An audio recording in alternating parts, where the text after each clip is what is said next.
Hindia Belanda menjelang abad ke-18, VOC mulai mengalami kemunduran. Akhirnya VOC dibubarkan pada tahun 1799. Segala tanggung jawab diambil alih oleh kerajaan Belanda sehingga terbentuklah pemerintahan Hindia Belanda. Pengambil alihan kekuasaan ini dimaksudkan agar wilayah Indonesia tetap di bawah kendali Belanda. Situasi di Eropa membawa perubahan pemerintahan di Belanda. Pada tahun 1795, tentara Prancis menyerbu Belanda sehingga Pangeran Willem V melarikan diri ke Inggris. Kerajaan Belanda, Holland selanjutnya dipimpin oleh Louis Napoleon. Masa pemerintahan Daendels 1808 sampai 1811. Sejak VOC dibubarkan, di Indonesia dibentuk pemerintahan Hindia Belanda yang berada di bawah pengawasan langsung kerajaan Belanda.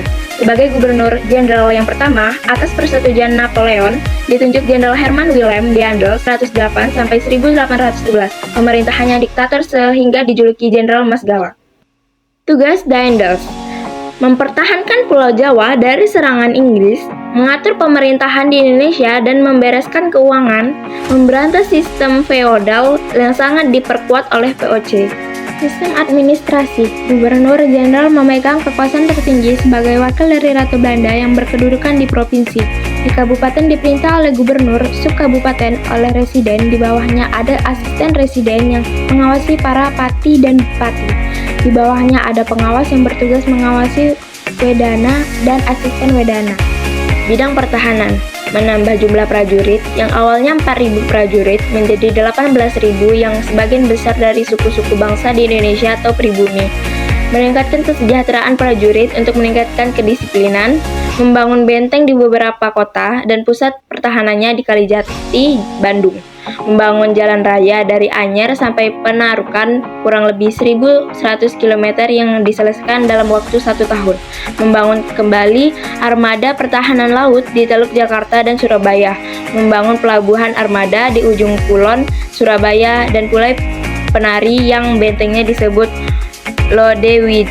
Faktor penghambat pemerintah Daendels: para bupati dan penguasa daerah lainnya masih memegang peranan dalam perdagangan.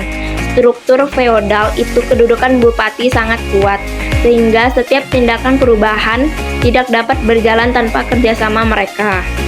Reaksi masyarakat: dalam hubungan dengan kalangan istana, pemerintahan Daendels mengalami pertentangan dengan Raja Banten yang tidak mendukung Daendels ditangkap dan dibuang ke Ambon.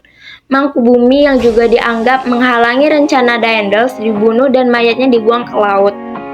Pertentangan pun terjadi dengan kerajaan Mataram Ngayogyakarta dengan menggunakan politik divide and impera seperti yang dilakukan VOC. Sultan Hamengkubuwono dipecat kemudian digantikan oleh Sultan Sepuh.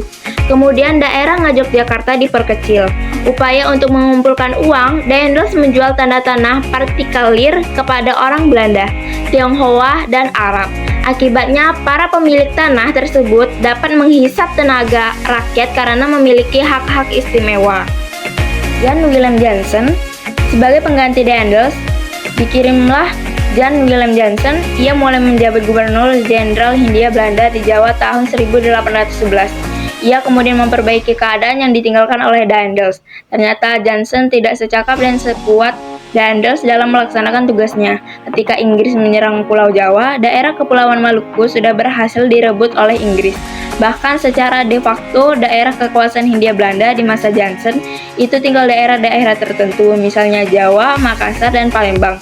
Ia menyerah dan harus menandatangani perjanjian di Tuntang pada tanggal 18 September 1811 atau rekapitulasi Tuntang.